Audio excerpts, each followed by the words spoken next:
Good evening, everyone, and welcome to the Village of Hanover Park. It's nice to see you all. We have an agenda before us for August 18th, 7 p.m. Madam Clerk, Christy, if you would call the roll, please. Trustee Bancoli? Here. Trustee Prigi? Here. Trustee Husani? Here. Trustee Porter? Here. Trustee Kemper? Here. And Trustee Gutierrez will not be with us tonight. Please join me for the Pledge of Allegiance. Pledge allegiance to the flag of the United States of America and to the republic for which it stands, one nation, under God, indivisible, with liberty and justice for all. Thank you. A motion to accept the agenda? So moved. Second. A motion and a second. Christy, call the roll. Trustee Prigi? Yes. Trustee Husani? Yes. Trustee Porter? Yes. Trustee Kemper? Yes. And Trustee Bancoli? Yes. Thank you. Presentations, FY21 Comprehensive Annual Report. Yes, good evening. I'm here to present Jamie Wilkie from Lauterbach and Amon, who's going to present the Village of Hanover Park Fiscal Year 2021 Financial Report. Good evening. Thank you. Good evening. We appreciate you Good having evening. us. I will cover this evening the Village's December 31st, 2021 Annual Comprehensive Financial Report. For any of you following along this evening, I will provide just a few page number references as we review the annual audit. I'd first of all like to start off by thanking the Village team. This was our firm's first year audit with the Village, and certainly it's a large undertaking, a 6-month process really from start to finish. We start with planning meetings with the staff, we go through our field work testing and multiple draft phases. So we do appreciate all of their efforts and certainly wanted to thank Remy and her team for their support during the process. The independent auditor's opinion this evening is provided on pages 15 through 17 of the audit document. So if, again, you are following along with page number references, we have issued what we call an unmodified or clean audit opinion. That is the highest level opinion that the Village can receive as part of the annual audit. As part of that process, we are also required to take a look at the overall internal control environment for the Village. Certainly required each year to communicate any findings that we deem significant deficiencies and/or material weaknesses. And I'm happy to report we had no such findings this year, so truly a clean audit opinion. Very nice.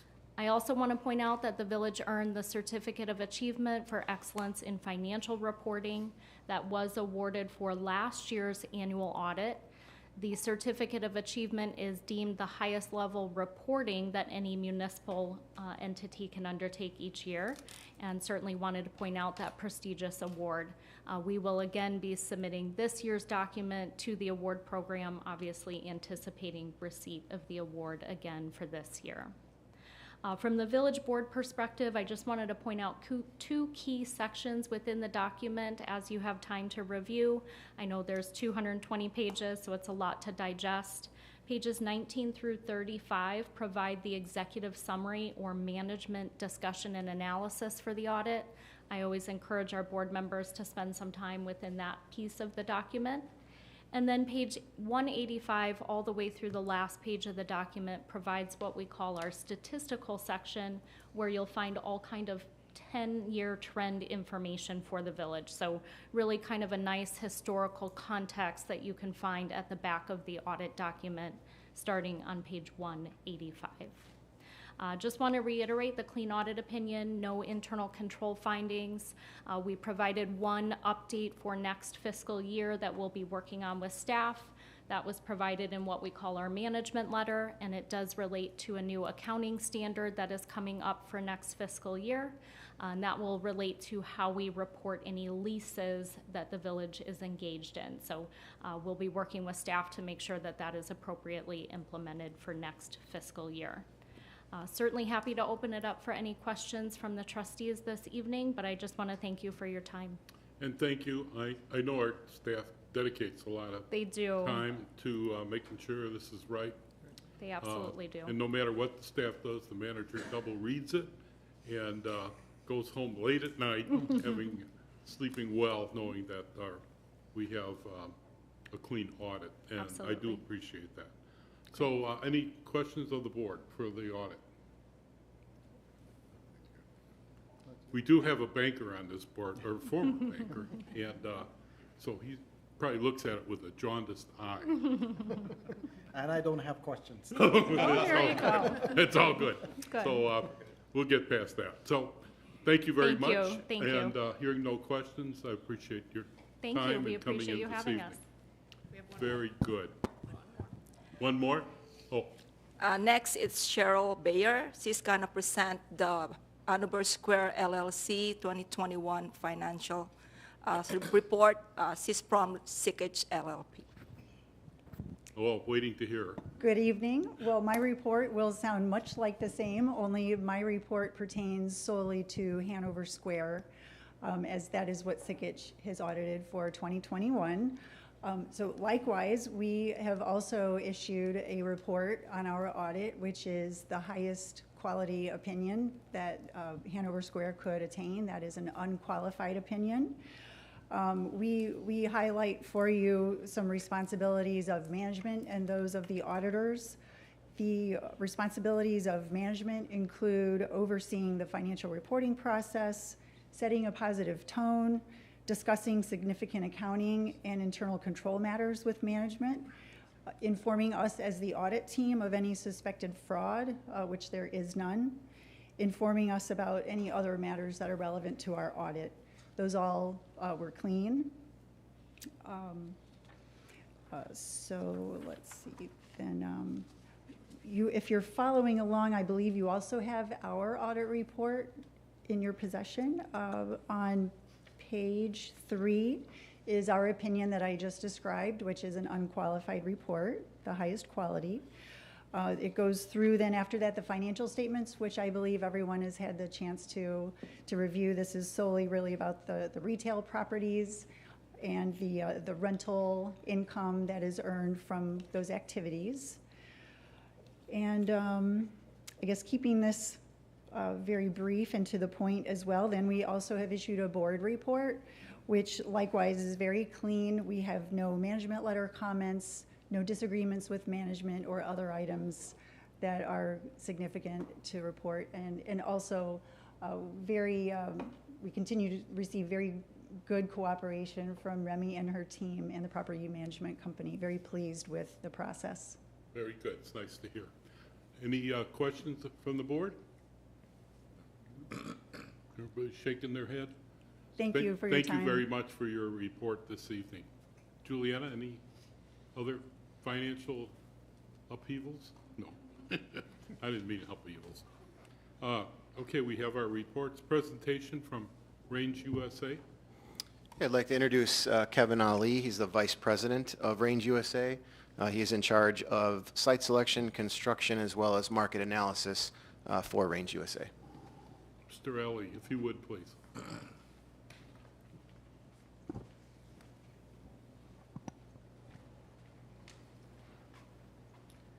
Thank you all very much for giving me the chance to come in and talk. It was about a year and a half ago, I think, we were here working on our zoning approvals and our use permit. And we received those zoning approvals and that use permit. We were very happy to receive, very happy to start construction in Hanover Park. And we invested a little over $5 million. The store's come out of the gates doing wonderfully. We're super happy to be here. We are troubled at the thought of having to operate with one hand tied behind our back. We're concerned. So again, very, very thankful to be here tonight and talk about this.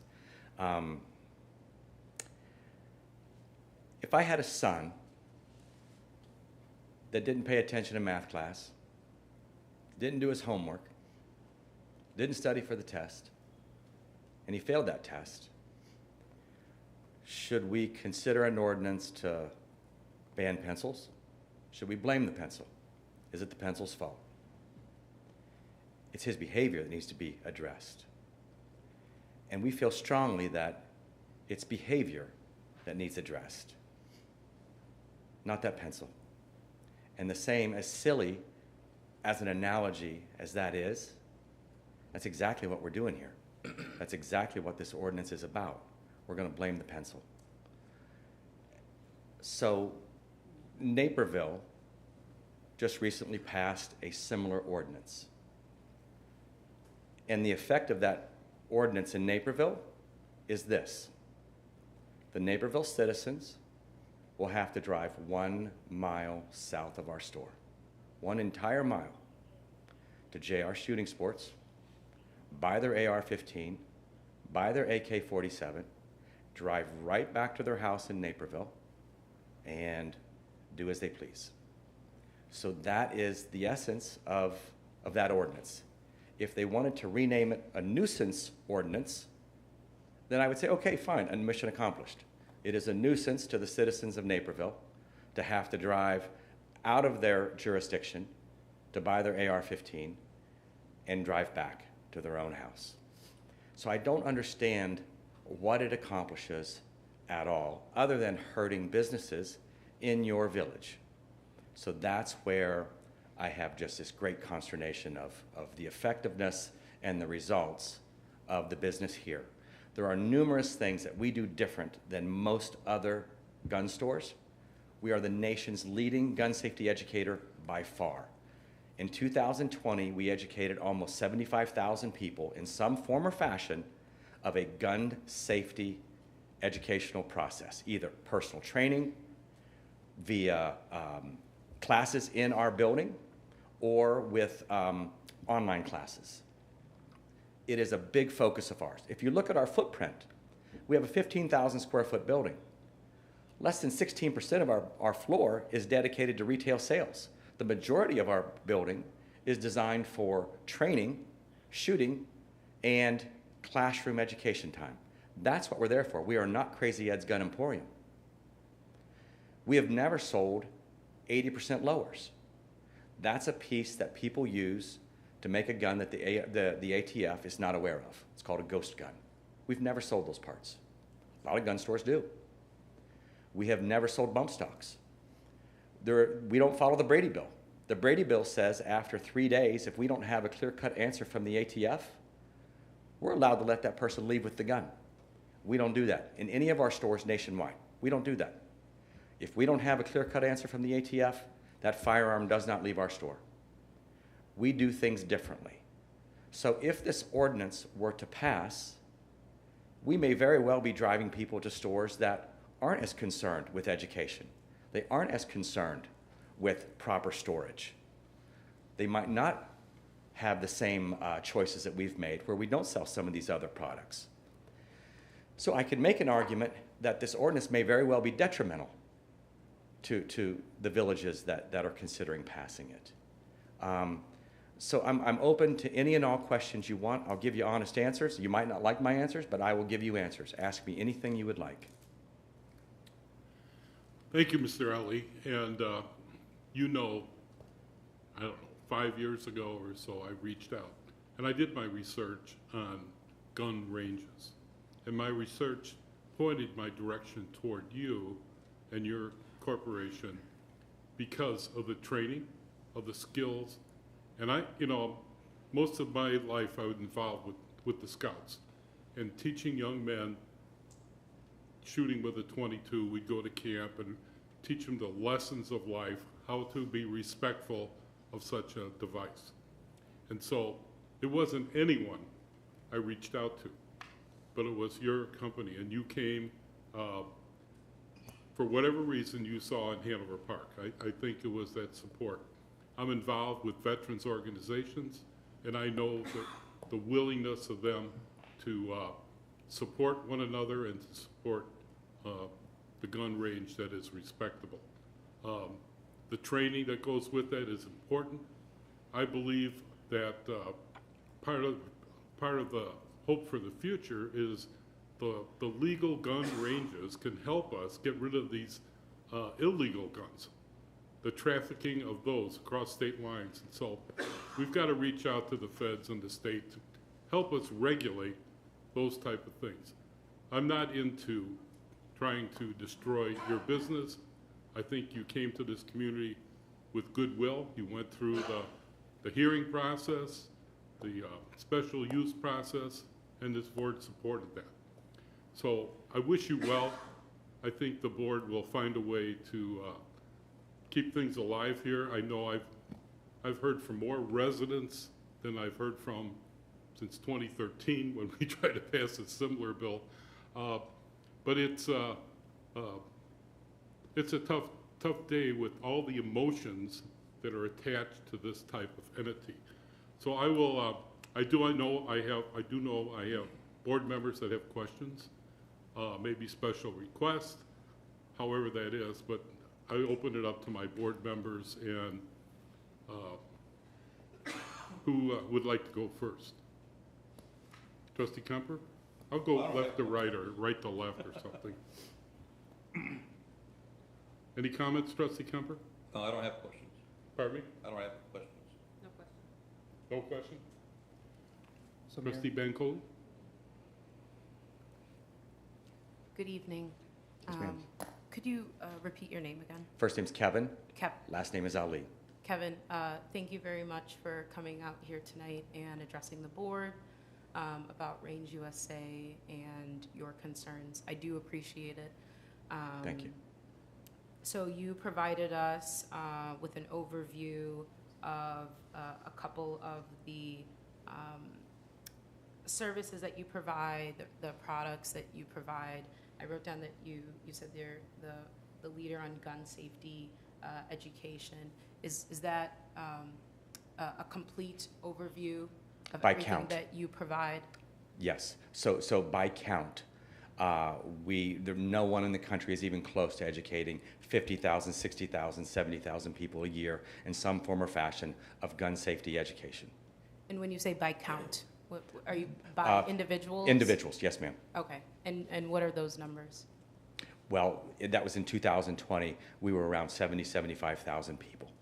And Per year? Yes, ma'am, per year. And that's all your locations throughout the country? Absolutely. Okay. We have 34 open today. I think we have 7 under construction. And how many in Illinois? You know what? I think we have 7 in Illinois. Okay. Are you able to, and I do just want to say that some of the board members may already know like the answers to the questions that I'm going to ask, but for the benefit of our residents, for the benefit of our public, I'm just going to ask some questions that they might be repeating I'm more than happy to themselves, so answer. Please bear with me. Thank you. Can you describe some of the products that you sell? We sell handguns. We sell ammunition. We sell parts. We sell AR platform weapons. We sell shotguns. We sell a few AKs a year, not many, but we certainly sell some, and that's really it. We do not have hundreds of SKUs on our floor, so it is basically firearms, which are pistols and long guns, ammunition, and then the basic accessories to go with them. Okay.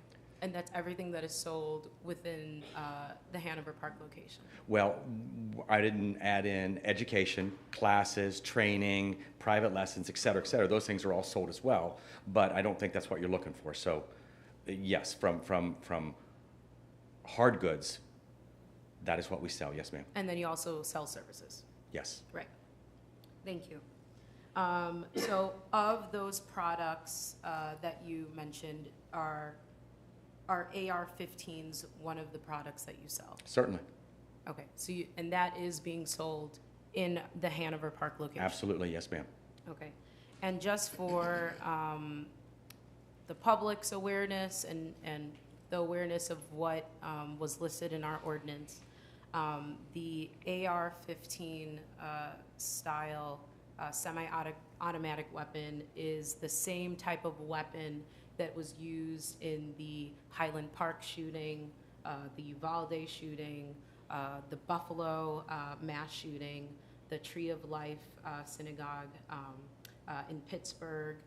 This was also the same type of gun that was used in Parkland, Florida, Sutherland Springs, Las Vegas, San Bernardino, and also in Newton, Connecticut, where 20 children died. I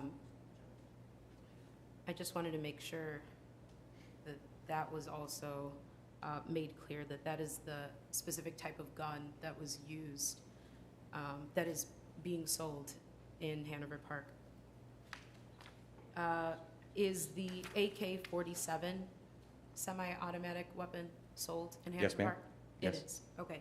So that is the type of gun that was used in the El Paso shooting in Texas, where those that are Latino, a part of the Latinx population, were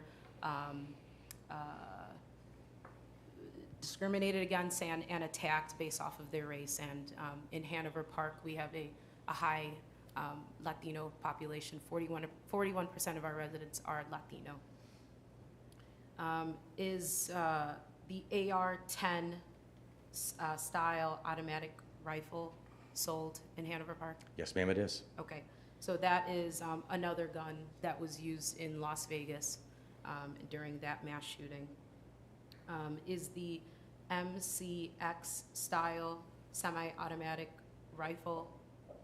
I am not familiar with that gun, Okay, so I'm not saying it is not sold. I am telling you I'm not familiar with that gun. okay, so it may or may not be It sold. may be sold. Okay, in Hanover Park or any of your other locations? I am not familiar with the gun. It may or may not be sold. Okay, at your store? That is correct. Okay. And so that specific type of gun may or may not be sold, but that is the specific type of gun that was used in the Pulse nightclub in Orlando, where I believe those that identify as LGBTQ plus were targeted and murdered.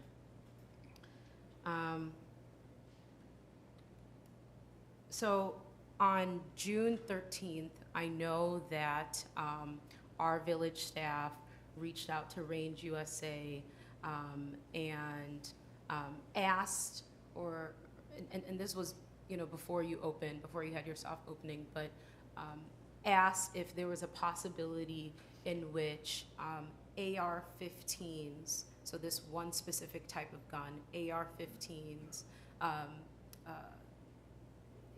if Range USA, specifically related to the Hanover Park location, would not sell these AR-15s, this one specific type of gun, voluntarily, given the fact that we had just, as a country, bore witness to the Uvalde massacre and the tragedy that happened in Buffalo.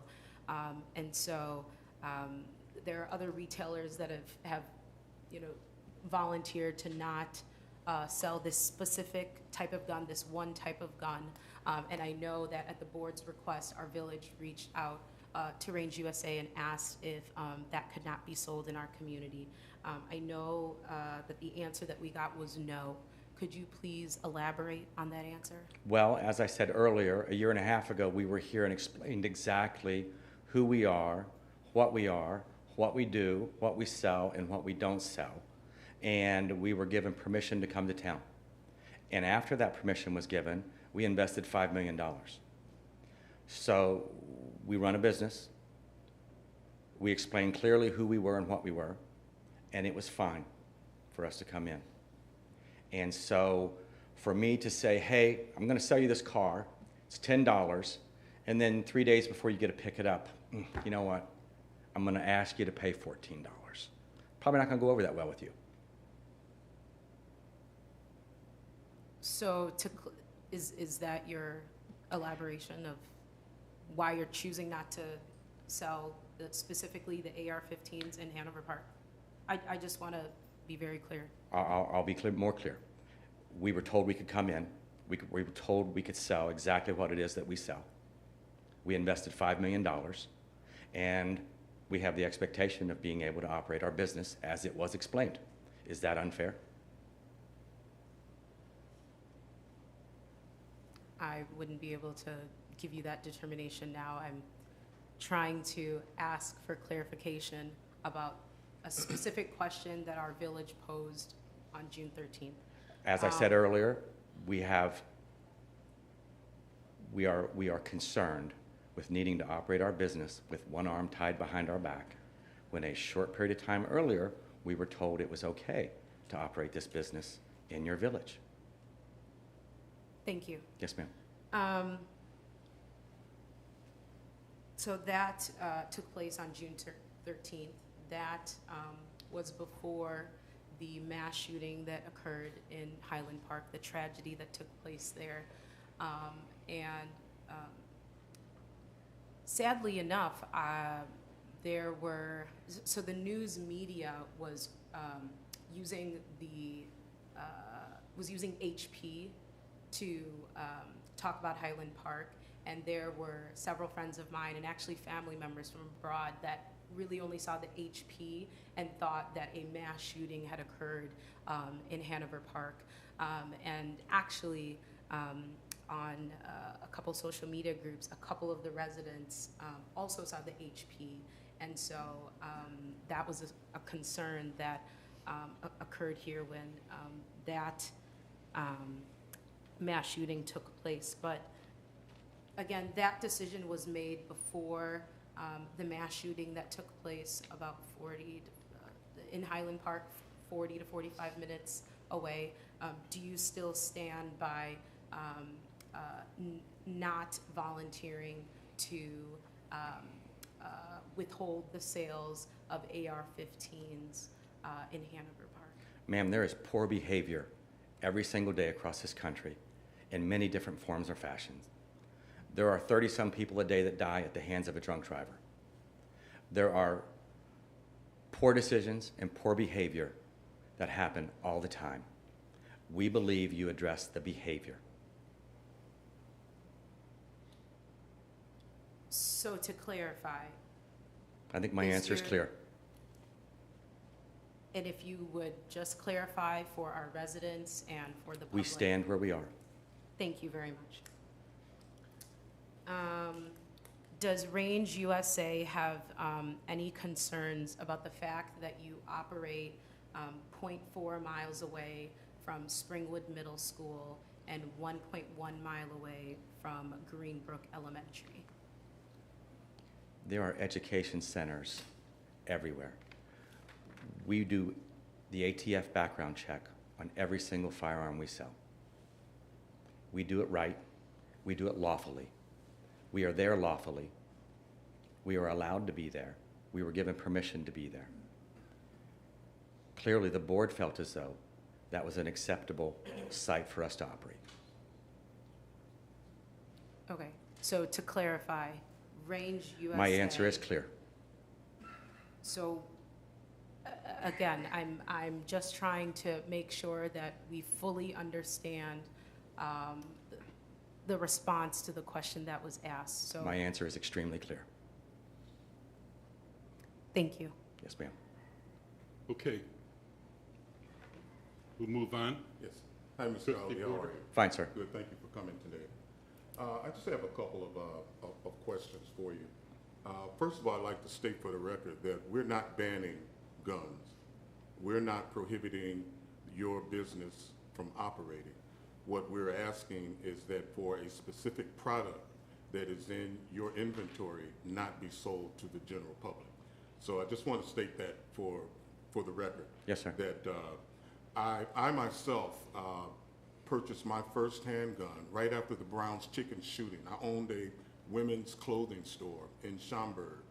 And after the Brown's Chicken shooting, which some of us may remember that happened up in Palatine, being a small business owner, I went out and purchased a .380 handgun, a pistol. I was a fan of Guns and Ammo magazine.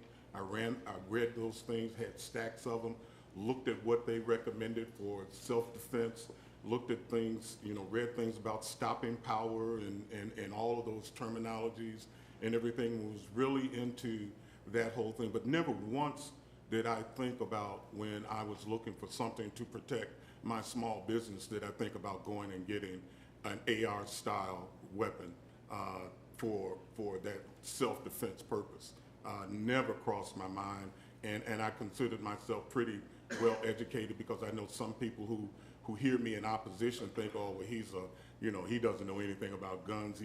But believe me, I was well versed in the subject, studied up on it, looked at, you know, all of the different components of weapons for self-defense, looked at velocity, looked at penetration levels for certain high volume, high velocity weapons, was basically of the opinion that a high velocity weapon used for self-defense in a home was not advised, because that bullet penetrates not only walls but can go through homes next door and several hundred feet, even 1,000 feet away.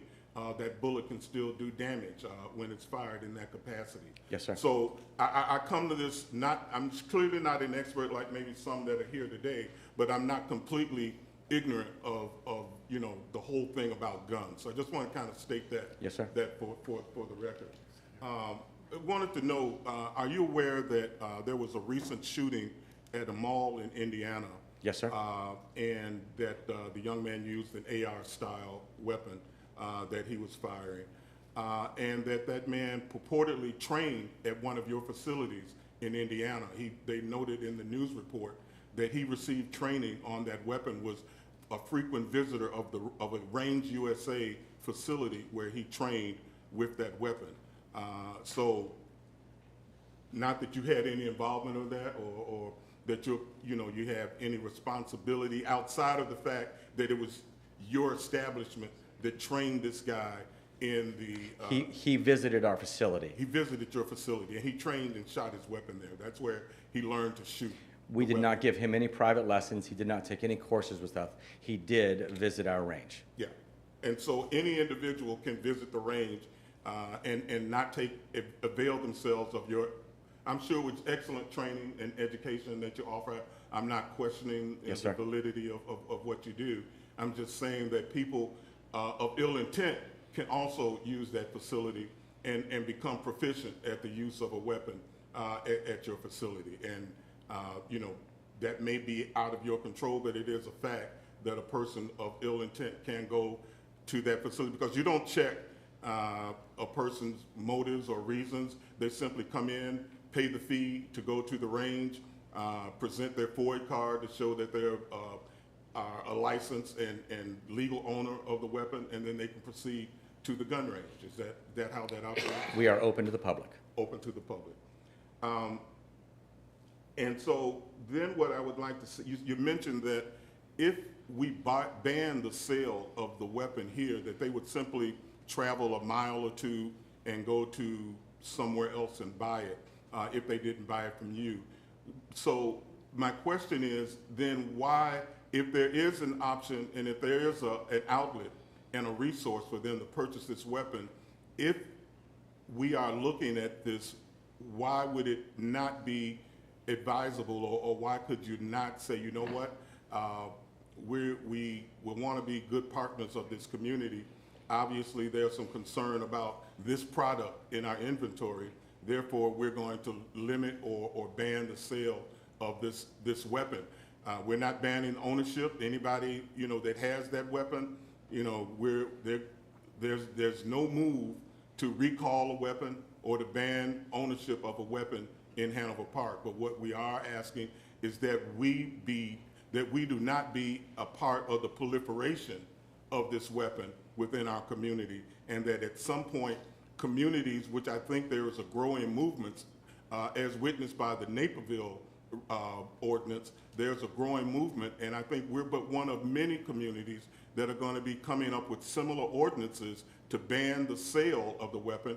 And I also know, speaking with my contacts in the state legislature and in the federal legislature, that there is a move to ban the weapon altogether. So that day is coming. I don't know when. We're more than happy if the federal government says you cannot sell this weapon. We're on equal playing field. If your clothing store, if we said, you know what, you can't sell shirts. You can sell pants, you can't sell shirts. That wouldn't be good for you. We haven't shut you down. We haven't told you you can't operate. You can't sell shirts. But here's the problem with that analogy. Yes, sir. There was a time when Bayer Products was selling Roundup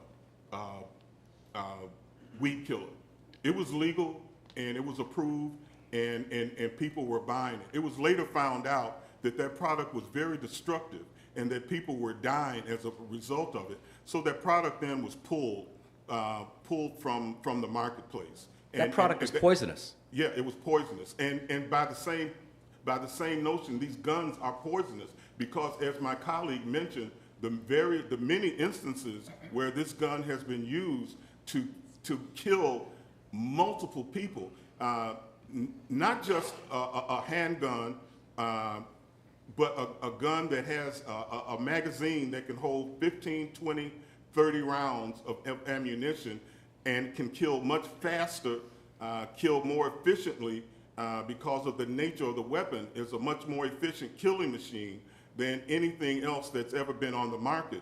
A weapon that was basically designed for the fields of war, for military purpose, and was not actually allowed or became popular, I don't think, until maybe the late 1950s into the 60s, when it became popular that people started buying them, when soldiers began returning from some of the wars, Vietnam and so forth, and they began returning from those wars, and that's when the gun gained popularity. I think it was developed, and I'm not certain of this, and so I'm not a historical fact on the AR-15. Nor am I. But that is when I think it started to gain popularity for that type of use. So what I'm saying is that.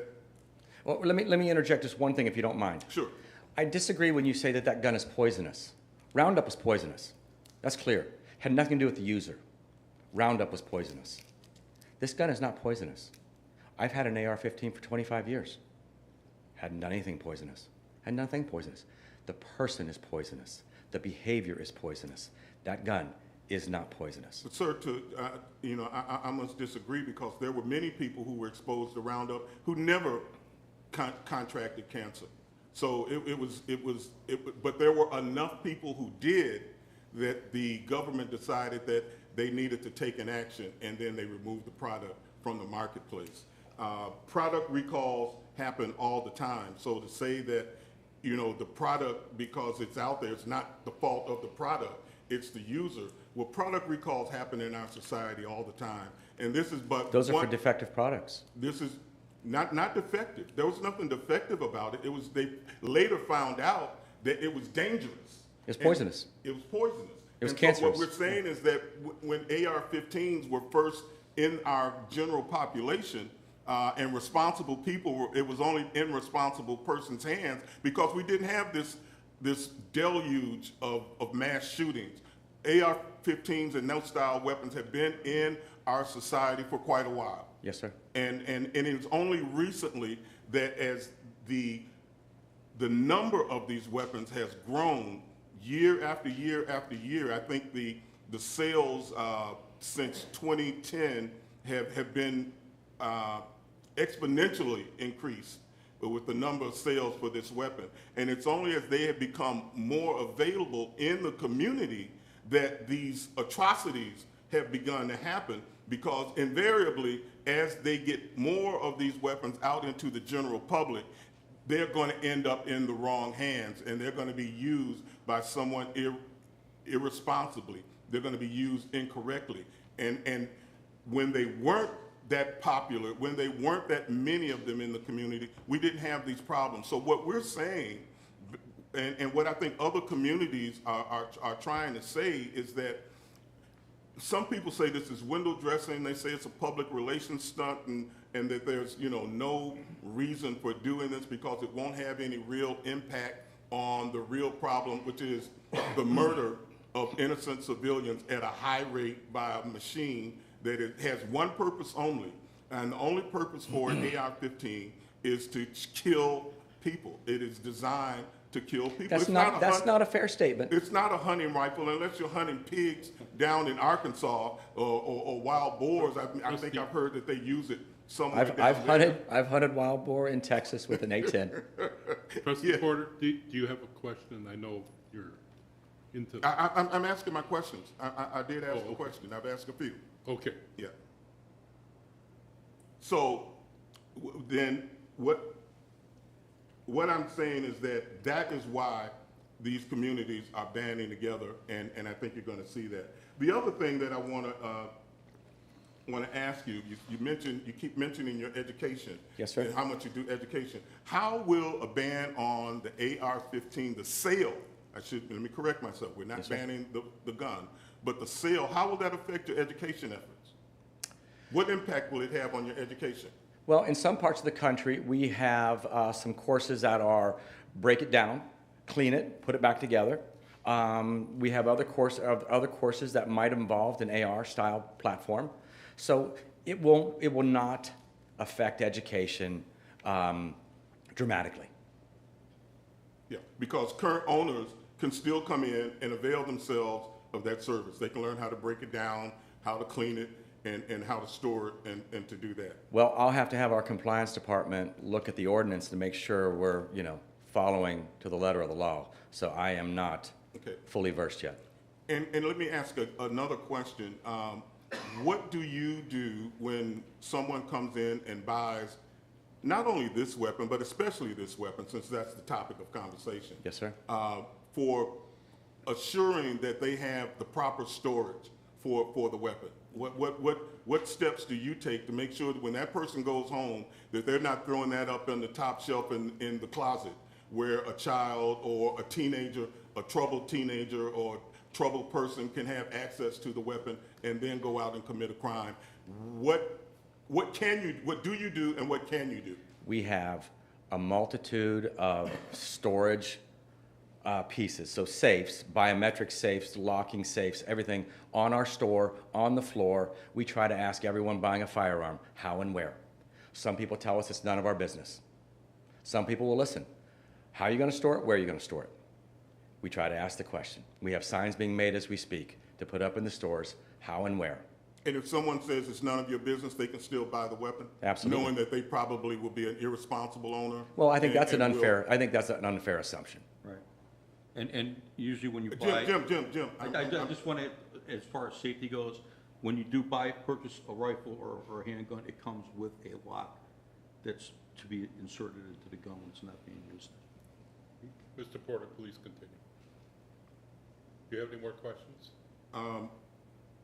You mentioned that only 15% of the space was used for retail. Of your product mix, what does the AR-15 account for in terms of your product mix and your sale? What percentage of your firearm sales are the AR-15? I won't be able to give you an exact number, but I can tell you if you walk in the store, you will see, I'm going to say, 10-to-1 handguns versus AR-style platform guns. So banning the sale of this weapon in terms of your overall bottom line is going to have a minimal impact on the viability of your store. It's not going to affect your profitability to an extreme level. It's not going to hurt your overall sales. With all due respect, you are quite cavalier with someone else's business that, well, it's going to bother you. You'll be fine. It's going to bother you. That's also an unfair statement. Well, I think you've been also very cavalier about the danger of the weapon and what it causes out in the general public. So, we are appalled at the damage it causes. Appalled. But not appalled enough to say that, you know what, if this weapon is responsible for this damage, that maybe there's some merit to the discussion that we maybe need to limit or halt the sale of a weapon that's causing this kind of damage. And I rest at that. Thank you. I think you've made your point. Sorry, could I ask a follow-up question? Well, I'm going through the board. Just one question. One question. Yeah. So you said, just going back to what you said for every 10 handguns you sell, you on average. I did not say that I sell. I said if you walked into our store, you would see probably 10-to-1 handguns versus AR platform guns. That you have available. That is correct. Okay, and I believe the question was about sales. Was the question of, so are you able to provide us with some type of figure about the sales, the specific sales about that one type of gun, the AR-15? I wouldn't have that number offhand. Okay, would you be able to provide us that information at a later date? I would prefer to share it in private. That works. Thank you. That works. Thank you. Trustee?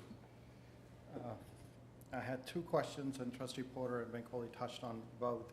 And the first one was that as to, you know, it's been barely 2 months in Hanover Park, so probably have numbers not accurate, but, you know, compared to rest of the sales, what do you say AR-15s are? 5% of your business, 2% of your business, or 50% of your business?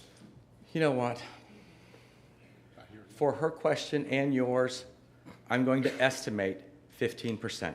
Okay. Okay, so it's, all right. It is a bigger number than we just feel like walking away from. If I said, would you like to give up 15% of your salary? You'd probably take that a little bit personal. Well, the taxes takes more than that, so. Well, this would be on top of that. Okay, all right, so now to my question. The second question that I had was, how would you scrutinize, I think Trustee Porter touched on that, you know, the analogies that you're using, you know, the same analogies that I would use as being a banker most of my life. When somebody comes to me with a revenue of $100,000 in business and asking for $1 million line of credit, I would question that and then get to the facts of it and won't be able to approve or even talk about it further. Is there any type of questions that goes into place? What you said, you will ask that question. If they say, well, that's none of your business, you have to stop. You can't ask more than that. So it's just selling that specific product, AR-15 we're talking about, responsibly. What accountability that you take on to ask that question a little bit more firmly, maybe? I don't have the right to say, you give me a good answer or I can't let you buy it. I'll end up getting sued.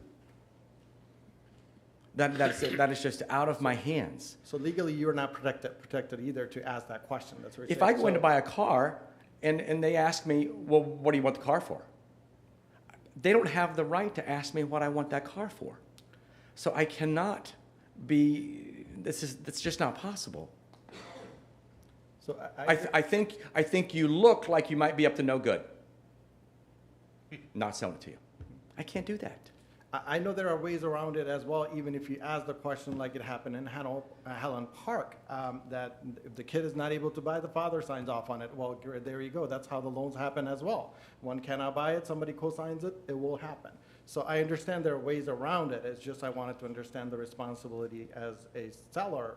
What would you hold and how seriously do you take that? I understand also there's millions of these out there, and there's only a handful that you can count that have abused it.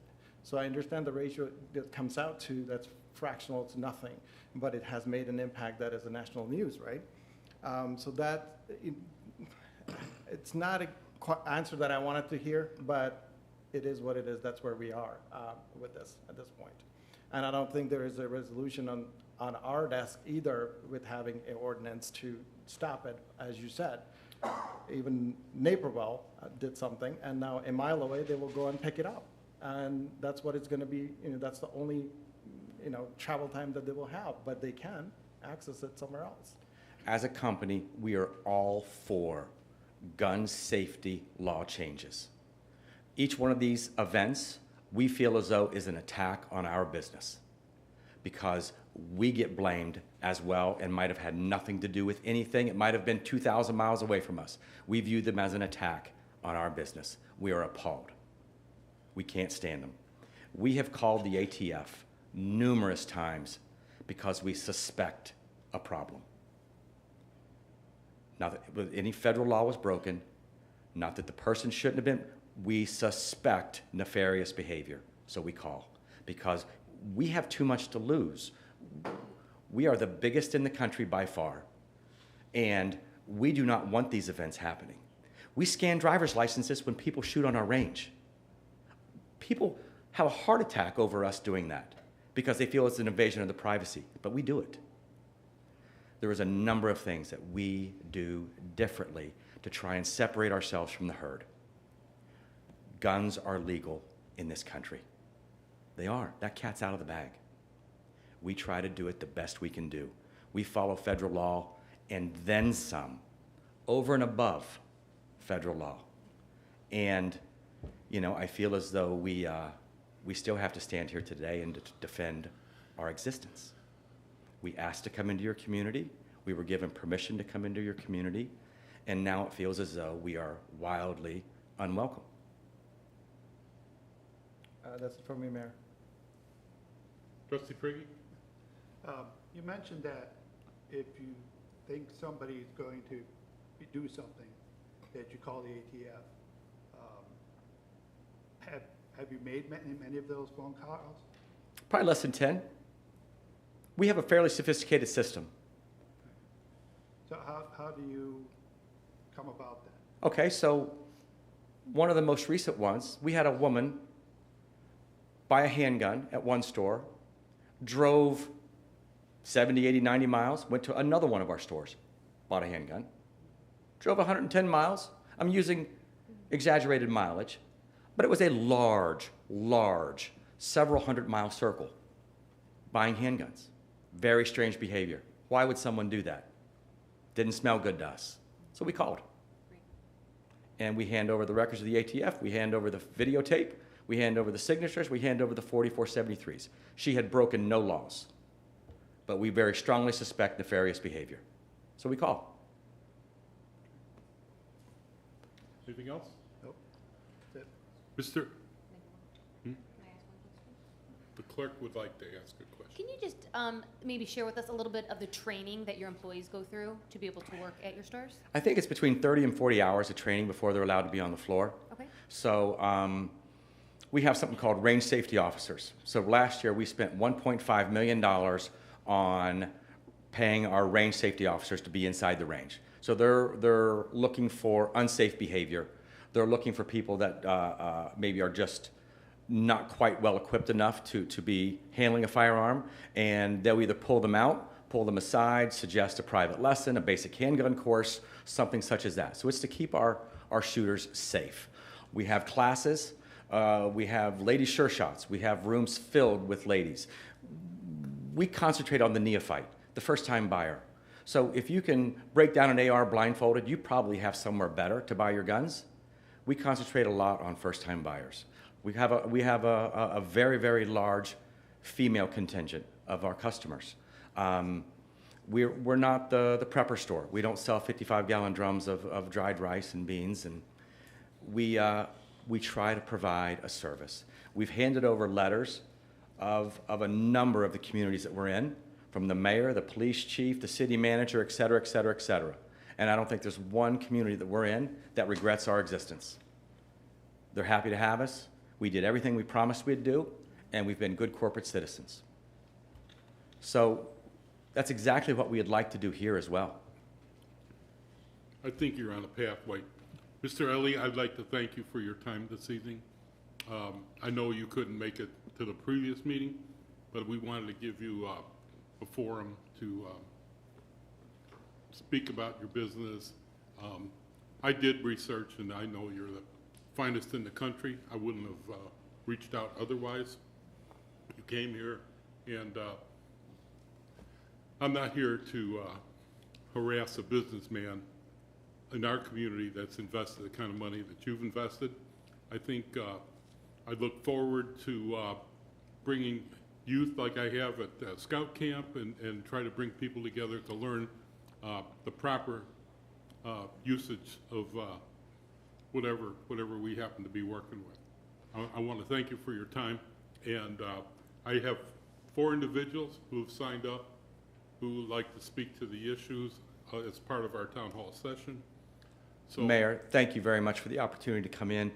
I'll sit down with any of you anytime you want. If you want to talk further, if you have more questions, we can take a tour through one of our stores if you'd like. If you want to, go in before hours, then we can look at some of the internal operations of the stores. I'm more than happy to let you guys do whatever you'd like to do.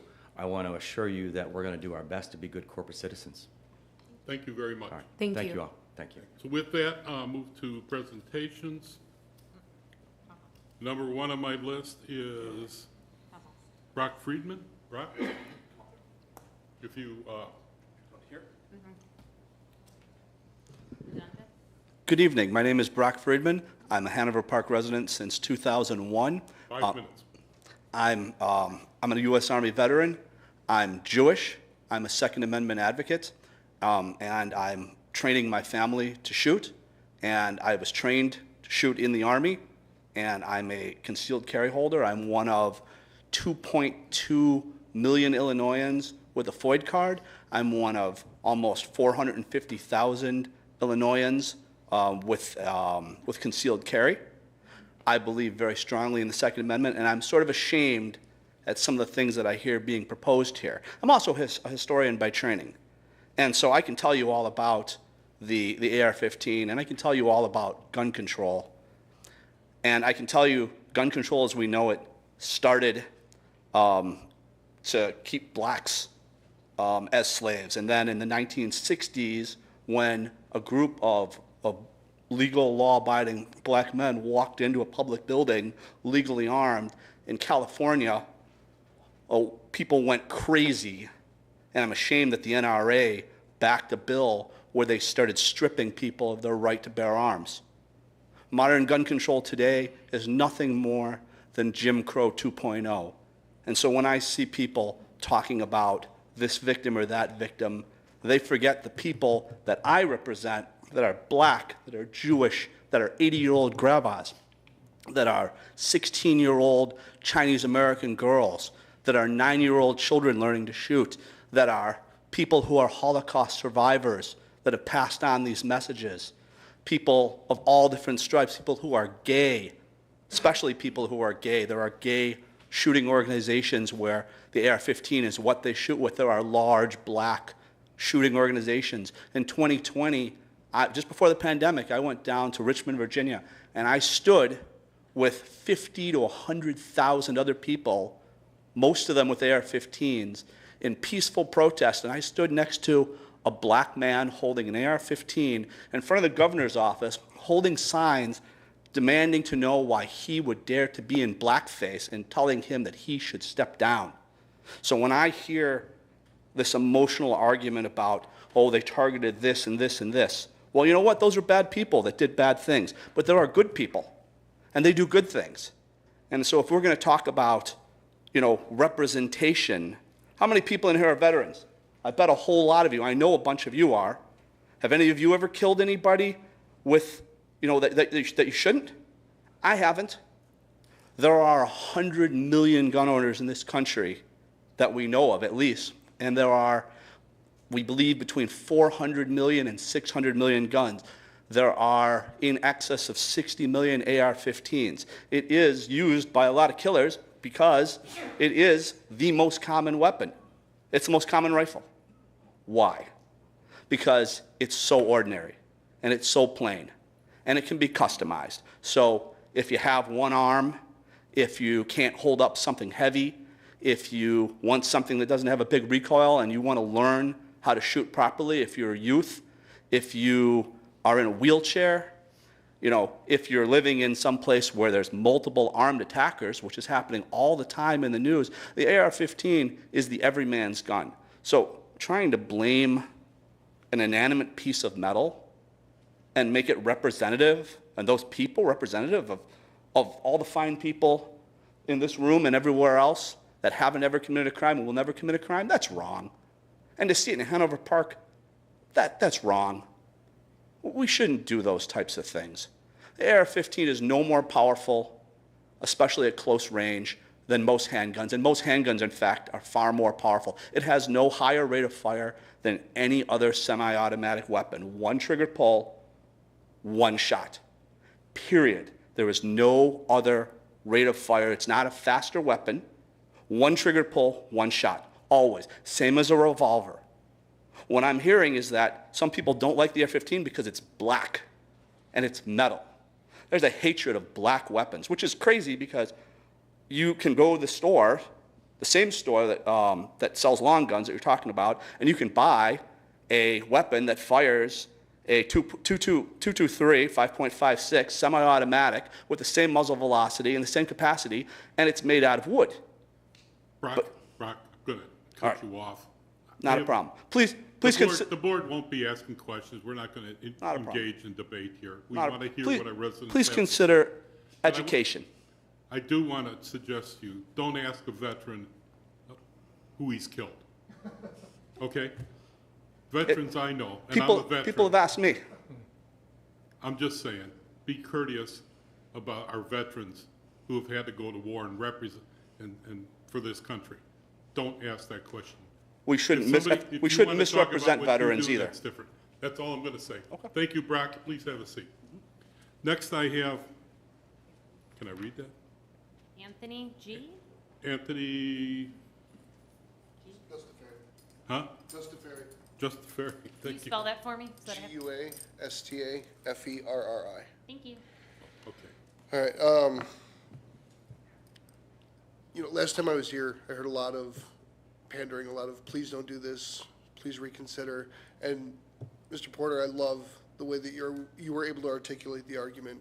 I've heard this argument many times on many platforms. Yours is the first one that I was like, okay, wait, he's making sense. Okay.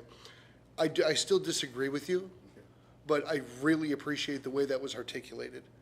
As far as the rest of everything I'm hearing, it's fallacy after fallacy and emotion after emotion, and it's being led.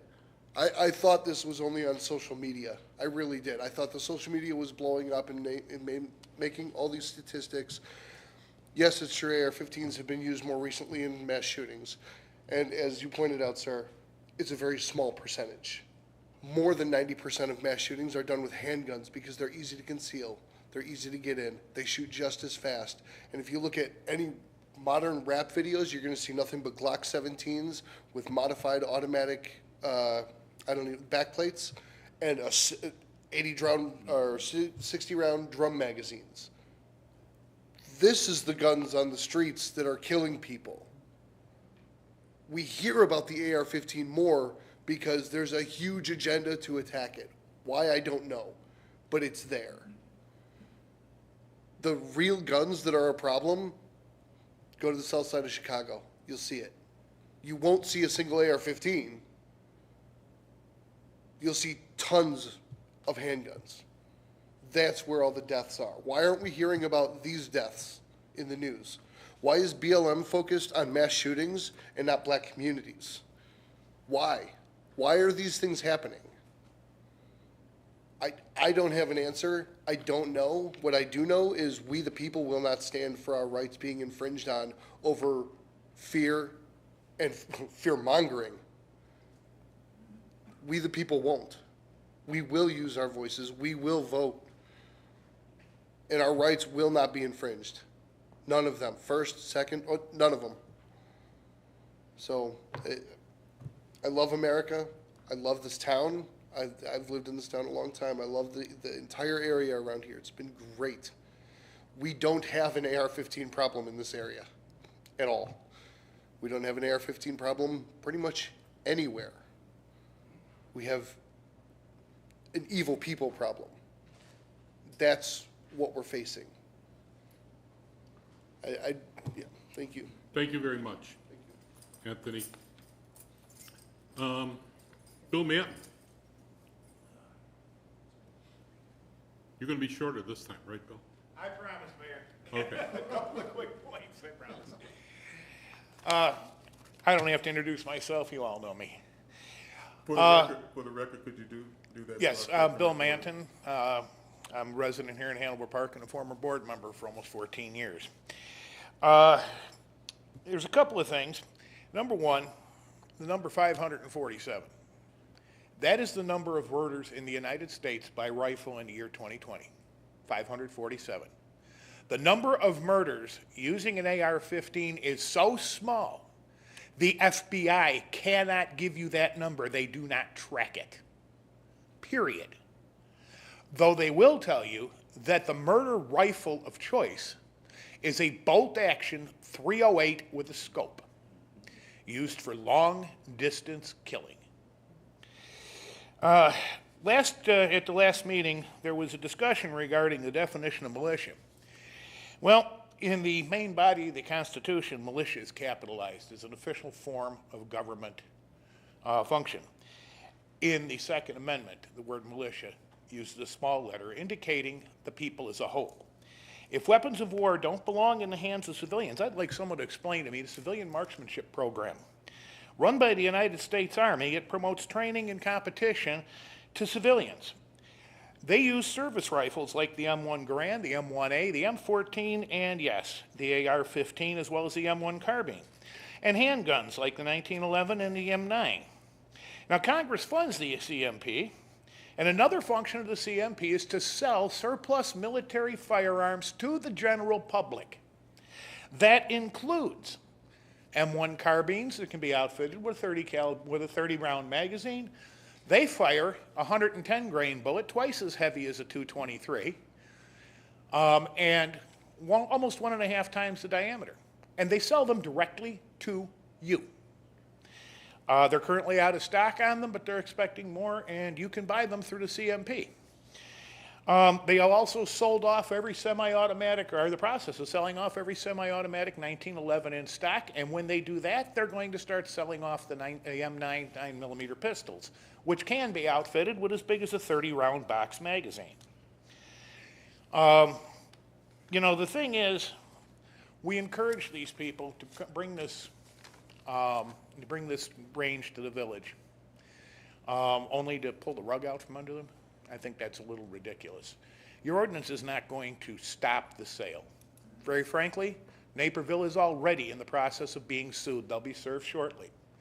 You want my suggestion as a former trustee? Take a step back. Let this thing play out in court on somebody else's dime, not mine. And when it's done and over with, and it's declared unconstitutional, as it will be under the Bruin decision, I can guarantee you that, you won't be out $10 million in legal fees. If you pass it, I am going to tell you now, I have the backing of 2 major gun rights organizations that will file suit with me as the plaintiff. So I urge you, please, reconsider, take a step back. Thank you, Bill. Thanks, Mayor. Number 4, and the final person signed up, is Greg Sticklers. Greg Stickler, did I say that correctly? Sometimes I have a hard time reading the print. Sometimes I write small. Oh, okay. I'm Greg Stickles. Stickles. Right, and I bought my house in Hanover Park in 1992. I bought my AR-15 because it's a great advance in technology. The semi-automatic is merely a automatic version using the gases of the bullet being fired to pull the bolt back. But so the same action as a manual bolt action, but it's done automatically, pushed back with the gases. That's technology, much like a self-defrosting refrigerator.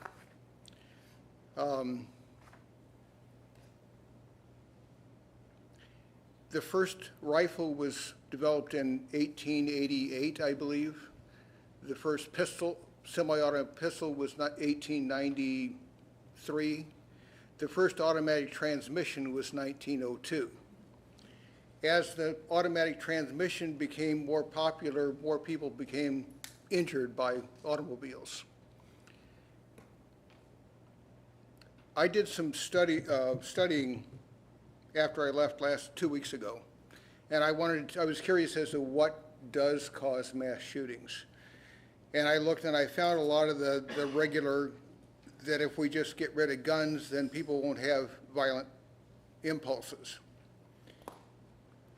And if we get rid of guns, then there won't be any more violence. But then I found one study that was interesting. It marked a correlation of the increase in suicides in the last few years, and there was increase in mass shootings at the same time. They also interviewed surviving mass shooters, and the interviews with the mass shooters seemed to support a relationship between the increase in the suicides and the increase in the mass shootings. And they concluded that these were depressed people in both cases. The people that were mass shooters blamed their problems on other people, and they wanted other people to suffer as well. So my question is what can we do about all the depressed people? I remember when I was in school, I could identify people that could possibly be potential suicide victims or mass shooters, for that matter. I didn't have the self-confidence or the courage to say something when people would bully these people. I didn't cross the line to befriend these people. And it could be the kids that are picked last in gym to be on your team. It could be the fat kid. It could be the people that had parents with strong, odd religious beliefs. That it came out in their behavior or the way they dressed or the way they looked. And I don't know why we can't address the school system and the public health system to try to find a way to stop the bullying and to address some of the causes of depression with these people, because that seems to come out as evidence in violence that we have. It's also when you see road rage, they aren't acting out in road rage just because of that drive that day. It's a result of things that have built up over time. So I think that points to things that we could spend our time and our efforts and our resources doing rather than trying to disarm the public. Thank you. Thank you, Greg. That concludes our... I got here 5 minutes late, and I didn't get a chance to sign up. You didn't get to sign in? Can I sign in still? Would you like to speak? Name, rank, and serial number? I'm just doing this military stuff. My name's There's a sign-in sheet. When you're finished, go ahead. Okay. Your name? My name's Julie Puls. P-U-L-S. Puls. So thank you for letting me speak tonight. I work for Range USA. I live in Illinois, and I travel to all the Range USAs in Illinois. I'm the education leader. I'm responsible for all education classes that happen at Range USA. And one thing that Kevin didn't mention before, I wanted to mention that we have a Lady Sure Shot class that is free to the public. So we offer free education to women at all of our locations for 2 hours every month. We talk about safety, we talk about storage, we talk about responsible gun ownership. You don't even have to shoot on the range if you don't want to, but it's free in the classroom. Anyone who wants to go shooting on the range, we give them a discounted membership that the veterans and the first responders pay. So it's a huge discount. So we kind of pride ourselves on, educating the public for free, and we want to make sure that everybody's safe. But I didn't come here tonight to speak as a representative of Range USA. I came as a local resident and a concerned mother because of what's happening, and I'm really concerned about this ordinance. I started training in self-defense way before Range USA opened because I wanted to be able to defend myself and my family against criminals in my own home. And I oppose this ordinance because it doesn't do anything to address violence. And in DuPage County, I know Hanover Park is kind of split between Cook and DuPage, but our Range USA is in DuPage, so I looked up statistics about DuPage County on the county website, DuPageCounty.gov, and if you look at the coroner report for 2021, guns, that kind of violence, that's not the #1 cause of death in young people. I looked it up, and you can look it up too if you want, but the leading cause is actually suicide, motor vehicle issues, and accidents. So young people are 3 times more likely to die from any of those than they are from actual guns, or gun violence, rather. And also, I also oppose this ordinance because it doesn't address the mentally ill problem that we have. And that's what actually happened in Highland Park. He shouldn't have had a FOID card. He was mentally ill. So, this ordinance is going to severely impact gun ranges.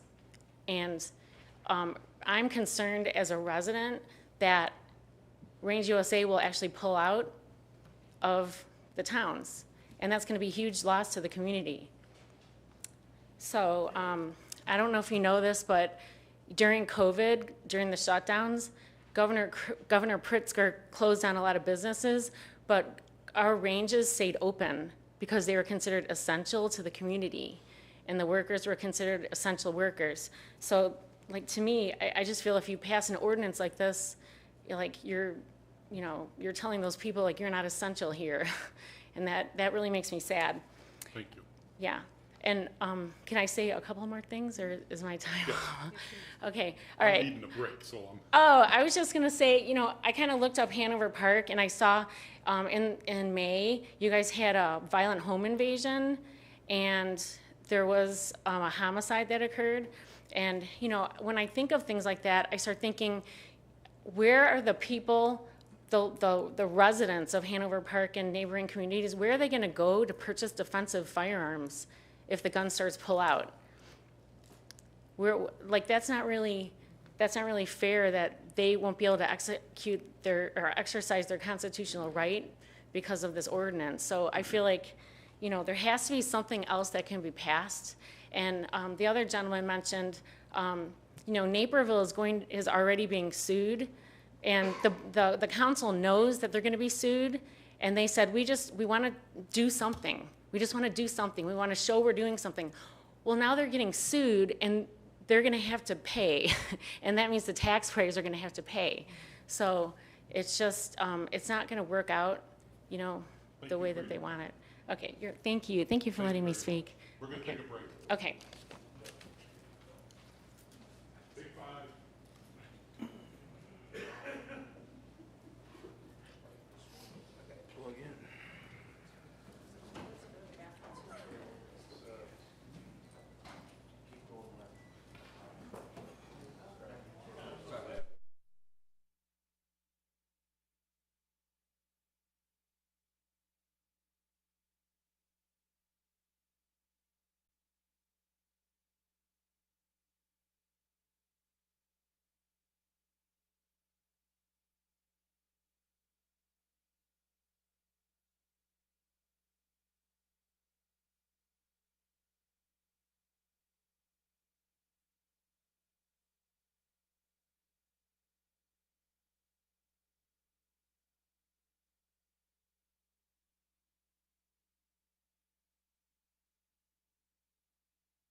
And I'd like to thank the staff.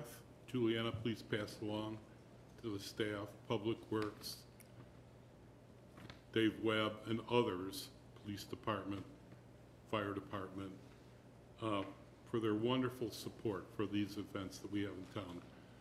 They're not major events, but they are neighborhood type events.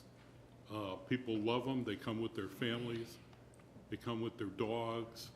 They sit in the grass and they enjoy the evening. We've made wonderful inroads over on Barrington Road when you drive by.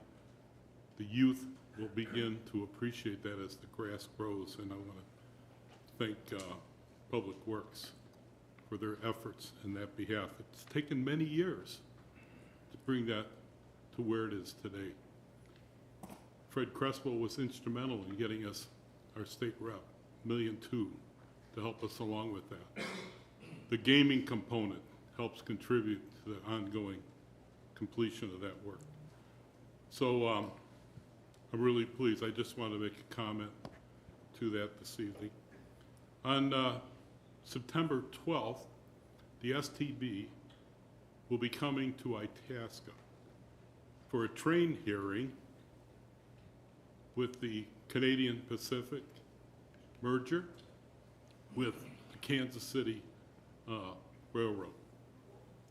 Two high-level railroads are being merged. I think there's a monopoly issue there, but I can't speak to that because I've just heard others speak to it. I encourage residents to voice their thoughts on this issue at www.stopcpkc.com. It's a matter of having a whole lot of freights come through our town. And on a two-track system, I have fears for the interference with our residents that are looking for a commuter rail, and then all of a sudden we've got a freight flying through. So those are concerns. I want you to know that as a member of the Metro board, this week we gave approval to order 6 locomotives that are electric with Progress Rail out of Atlanta, someplace in Atlanta. And I'm really excited about that. My concern with that is it's going to be whisper quiet. So people aren't going to hear this thing, you know, chugging along like the old railroads, diesel engines and what that is. But we've got to be, take our time, be more aware of what's going on. Representative Mussman is helping us get some crossing guards with the crossing there at our train station. Hopefully that'll come through before all this pops up. Still waiting for the state to reimburse us for those expenses, but that'll come. I also want to mention, I'm very involved with our schools. I go to the schools. There's 4 I attend regularly on Monday morning and Friday morning. I used to do a lot more, but then I found I didn't have time. I kept canceling things because as the mayor, there's a lot of obligations. But school's back in session, and I'm working with the other schools that, you know, set up. I like to visit around Veterans Day, talk about the veterans, what we've done, the honor to serve our country. It's good. The kids love it, especially they like knowing the mayor's coming to school. And I've encouraged trustees to do the same. My schedule is getting tighter and tighter as school starts, so I put a note down for that. We have a car show that was rescheduled due to the rain. I'm such the eternal optimist. I waited till 10:30. The rain never stopped and no cars showed up. So then I finally figured, I guess we'll cancel. But we've rescheduled for the 28th. It's going to be a marvelous show.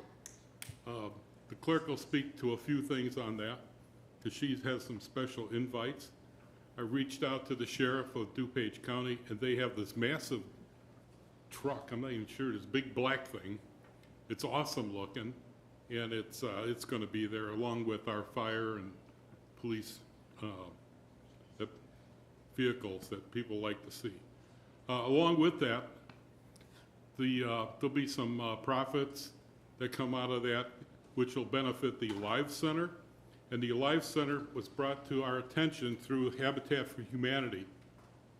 Habitat's constructing 27 townhomes in our town, in the DuPage County side around Tanglewood. This is giving people a step up, learning how to manage a mortgage, learning how to help build their home. And the Alive Center investment would be with teens at the Tanglewood Clubhouse. The Alive Center started out, and they hope to start out with getting a few teens to show up on Teen Day after school and build upon that. They started out with 50 to 60 teenagers showing up and saying, well, oh, what's here? What's going on? So there's an interest in building quality life in an area of town that has needed some additional attention. So thank you to the Alive Center. Thank you to Habitat for Humanity. And I'm excited about the quality things that are happening in Hanover Park. We haven't asked for more dollars for 6 years on the tax front. People need to know that. They need to know that we've been very productive with our legislators to help with parks and different things. Now, most of the parks belong to the Park District. Our event, the fields on Barrington Road, we have a contract. We reached out with MWRD for a 40-year lease so we can restore those fields. I remember when my son was playing ball over there, and it was the parents that invested the time and the money. And that was very difficult in a young community. And so we've evolved, and we have that contract, and we have parks that are really looking nice. And I want to thank your staff for their investment. I want to thank the gaming places in town, the few that we have, because that revenue that comes back for their machines goes toward those youth-driven opportunities.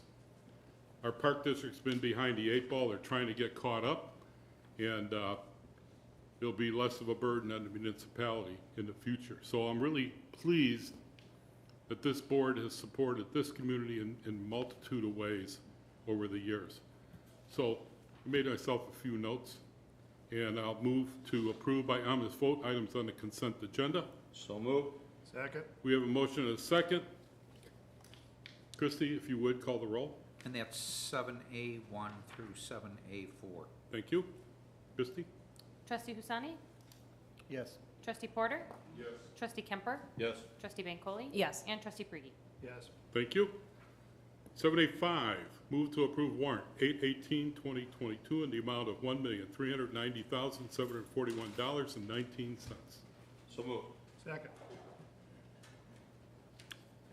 Questions on the warrant? Hearing none. Christie? Trustee Porter? Yes. Trustee Kemper? Yes. Trustee Bancole? Yes. Trustee Prigi? Yes. And Trustee Husani? Yes. Thank you. Village managers report. No? Oh, every time I seem to jump something.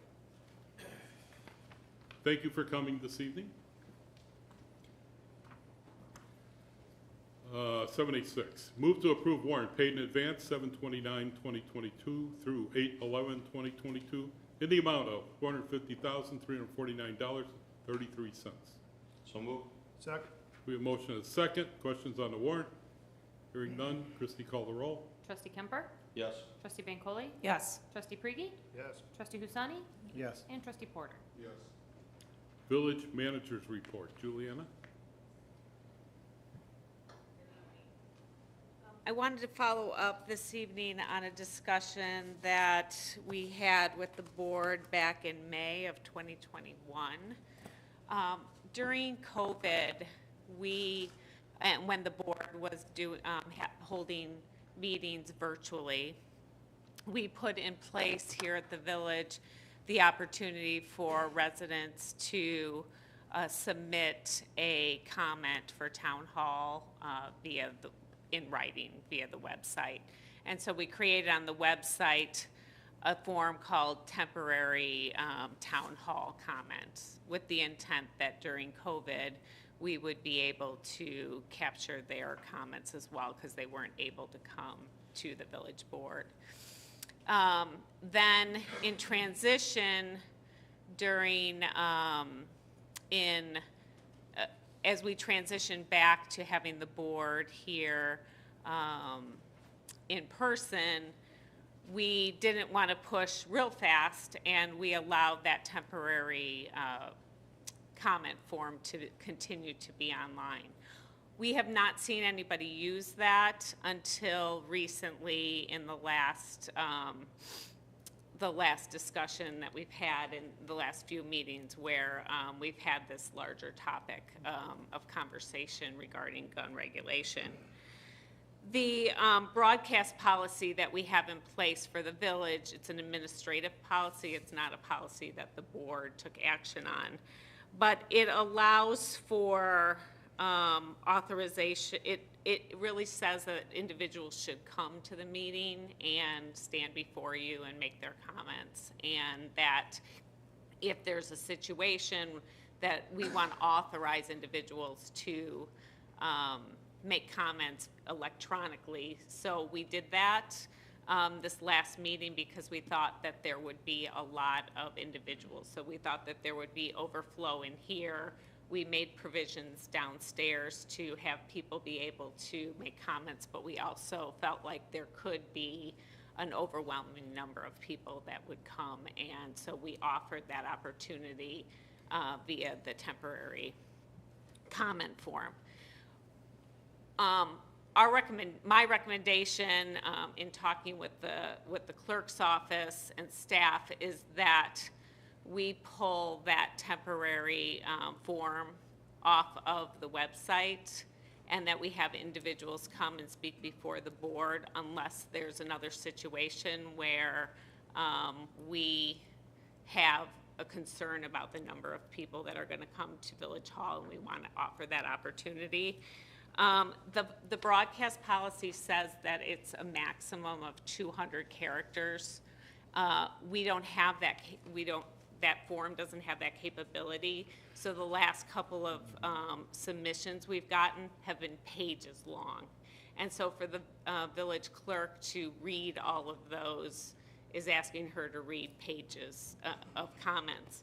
We did do a survey of other communities in preparation of having this conversation, and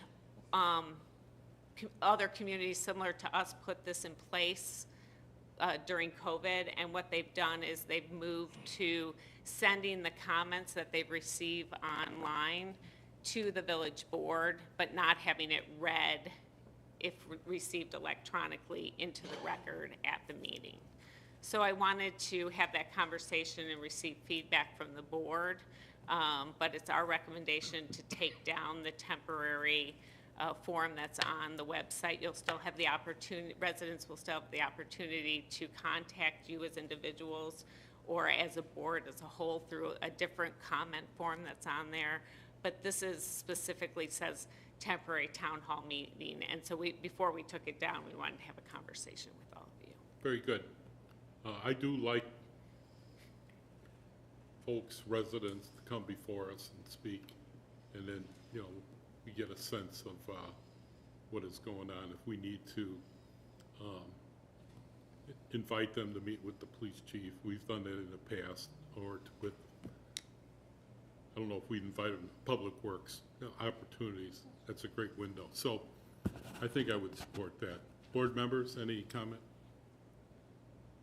Yeah, so just to clarify, it's something that went up because of COVID? Correct. Okay. We didn't offer it before, but because people weren't here and we had limited numbers that could be in the room from a safety perspective, that was put in place, and that's why it still says temporary. And actually, we kind of, you know, we knew it was out there, but we really didn't pay that close of attention to it. No one was using it, but with this, the subject matter of gun regulation and the desire to be heard, individuals have found that. And the clerk did spend, we were all here, she did spend time reading through all of those comments at the last meeting into the record, but I think now that COVID and we're all back in person, we should just, the recommendations to just, if we get something, send it to all of you via email so that you can at least hear from them through the other comment forms that are online. Thank you. So you're looking for a concurrence of the board? I'm good. Without objection? I'm good. Everybody good? Okay. You have your Thank you very direction. much. Thank you. Anything else, No Juliana? further comment, thank you. Village clerk's report? I did put you on the spot earlier. Oh, you took my stuff. Oh. Hey, man, can't take them anywhere. Can I say this? Shame on me. No, it's okay. I love you. All right, so our car show did get rained out. We tried till 10:30, like Mayor said, but August 28th, please put your calendars. I'm so excited to announce that the band, thankfully, they are so dedicated to us that they said they set up, they were ready to go. They took it down in the rain, and they said they're still going to come back and perform for us on the 28th. So I'm excited to have them, the Midwest Star Cars. A few of them showed up, then it started raining harder, so they left, but they will be back. Same thing with the Alive Center, the Lions Club with the beer, and many more things. So definitely come out and visit us for a fun event. Also, we have the Park District is running a Fall Fest, and we have Corks and Crafts coming, along with the Trunk or Treat event, and then we've already started our Christmas planning. So definitely subscribe to the Facebook pages, follow everybody so you can see all of our flyers, and invite everybody to our fun fall and winter events that are coming up. And that is all. If the Christmas event is half as good as it was last year, it'll be outstanding. It was a nice event. Thank you. Absolutely. Let's see, Corporation Council report. No report, thank you. Thank you. Trustee Benko. Yes, thank you. I want to again thank the representative Kevin that came from Range USA to address the board. He touched on some things that I was aware of, but he also touched on some things that I wasn't aware of. And so I am thankful to have that additional information. I always want to make, you know, when I make decisions and when I vote on certain things on our agenda, I always want to be fully informed. And so I do appreciate having Kevin come before the board tonight. I did just want to, because we are a global community, a community that has many different races, religions, creeds, there was a comment that was made that I did want to highlight. And I wrote it down. By whom? There was just an individual that stated that gun control in this country is Jim Crow laws 2.0. And as an African American, I found that statement to be so damaging, I can't even accurately convey what I'm trying to say because I was just so taken back by that statement. That is a statement that if you are trying to be an ally, which I believe that individual stated they were,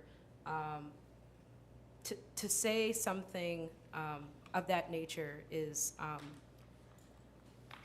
just not what an ally would say. And so I say this because we are a community that has so many different backgrounds, so many rich backgrounds that that are strengths in our community. And if those of you are interested in being allies, you know, it doesn't have to be African Americans. It can be any group of your choosing. I know there is a plethora of resources out there that will assist you in being successful in that endeavor. I did also want to let the board, let the residents know that I am continuing to meet with electeds, legislators at every level, and continuing to do all that I can to advocate for an end to gun violence. And so I recently just had a meeting with Senator Julie Morrison, who has Highland Park in her district, and was actually at the parade, was about to step off when the shooting broke out. And so again, I just want to make it clear that the board is taking a multifaceted approach to this. We are looking at our federal legislators, we're looking at our state legislators, we're seeing what's going on at the local level, and we will continue to do everything in our power to ensure the collective safety of our residents. And then the last thing, on a different topic, in my daytime job, I was invited by the executive director of the Bloomingdale Park District just to meet with him, tour his facilities. I understand that Bloomingdale has come to Hanover Park and toured our world-class cricket fields. I know that Bloomingdale is actually very jealous of how awesome our cricket fields are. And so it was a really great meeting, just a lot of information sharing. The parks in many ways serve as the identity of a community, and I'm always looking at ways to support our park district and continue some of that information sharing. So that concludes my report. Thank you. Thank you. And Trustee Prigge? No report. Thank you. Trustee Husseini? Yes. So again, thank you for Range USA for coming today and having clarified some of the questions that the board had. I think it was important to hear it. And thank you for all the residents who came along and make their voice heard. And we live in a democracy, and we need to make our voice heard. So I applaud all who came and spoke.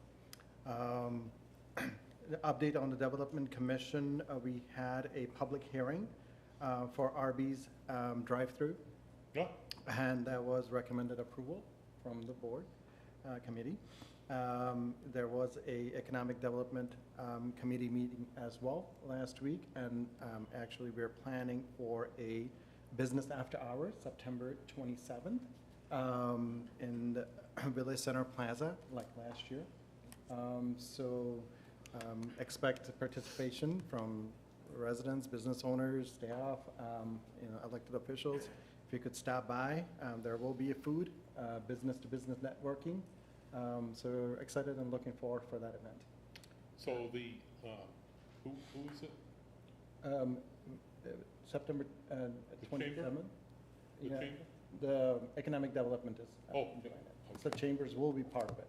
Both chambers? Yes. We belong to two? Yes. Very good. So lastly, happy Independence Day for Indians, residents of my jurisdiction here. 75th Indian Independence Day this year, August 15th. And then a day before is Pakistani Independence Day. So happy Independence Day to Pakistanis, Indians of Hanover Park. Thank you. That's Well, thank you my very report. much. Trustee Gutierrez is not with us. Trustee Porter? Thank you. I have a question about the Arby's. I was just recently at the gas station, not the gas station, the car wash that's located there.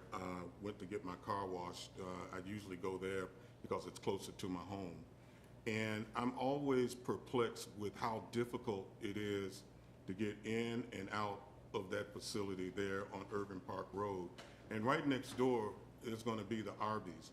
You know, what I'm concerned about is that when businesses come to Hanover Park, that we're giving them all of the advice that they need in order to be successful. I'm concerned that that business is going to struggle because the in and out going into that with the drive-through is going to be horrendous. The westbound traffic is going to face tremendous problems trying to turn into that Arby's from Irving Park Road, and people exiting that facility, that restaurant once it opens, who want to go westbound, especially if it's anywhere between 2:30 and 6 o'clock in the evening when all of the traffic is coming from 390, they're going to have a heck of a time trying to get back onto Irving Park Road and proceed west. So what you really are going to have, the only people who have easy access into that will be eastbound, people who are traveling eastbound.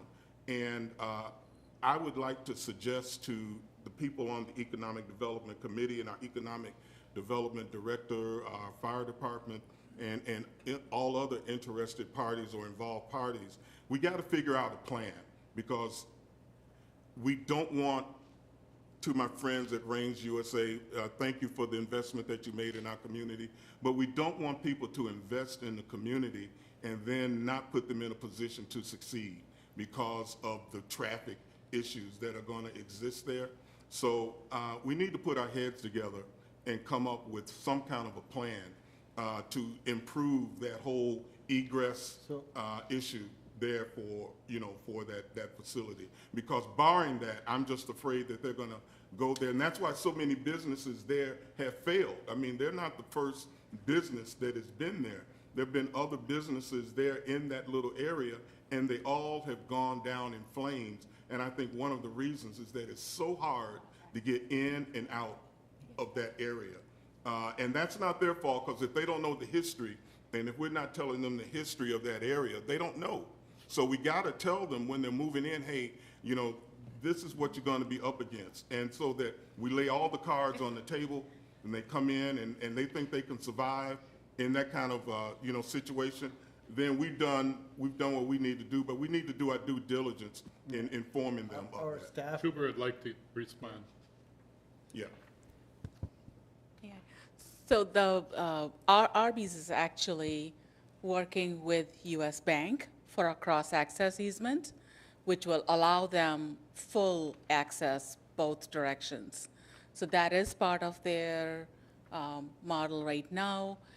The site plan that was shown did show cross-access with the U.S. Bank, so that they will be making changes to the parking lot of the U.S. Bank to have a private access easement. Their site plan, and we worked with them. We put them in contact with the bank so that they were able to develop a cross-access easement. The U.S. Bank does have full access off of Irving Park Road, both going eastbound and westbound. So they will be able to, their customers will be able to access.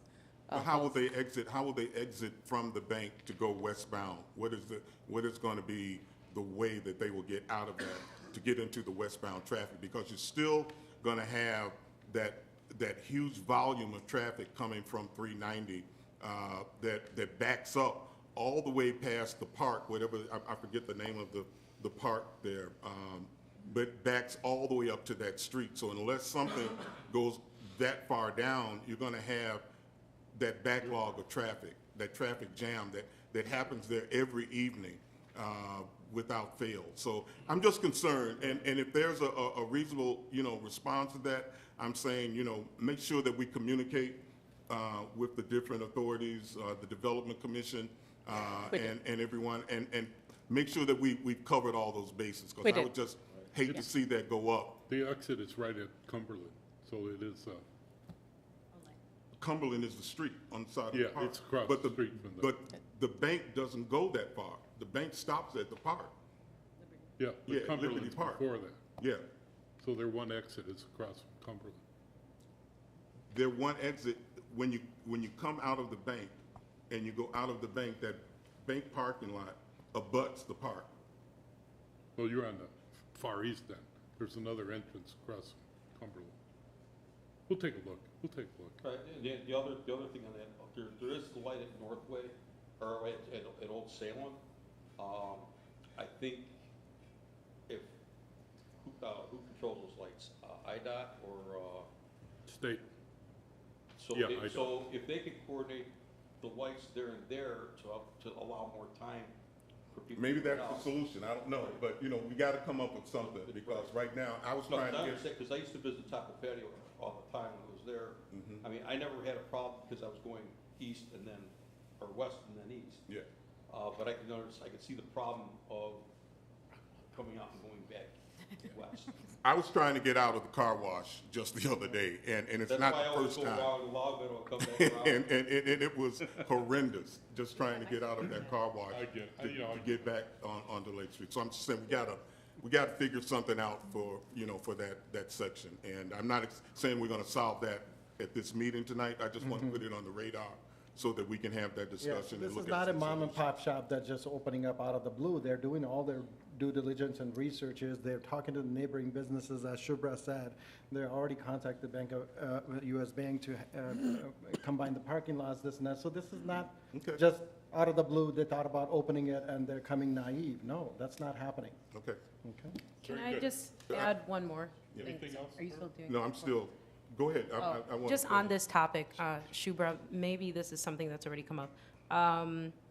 I don't remember what it is now, but in this same location, there was like Italian Express and then Pollo Loco. Do you know what I'm talking about? It's No. right there at the corner of Barrington and Irving Park. Yeah. Barrington and Yeah, Irving. it's- They're doing construction there right now. That's also another restaurant that I know it's difficult to get in and out of. So much so that we've seen, you know, several businesses come and go at that specific location. And so I know that IDOT is currently doing construction there. Is there any talk of maybe addressing that situation?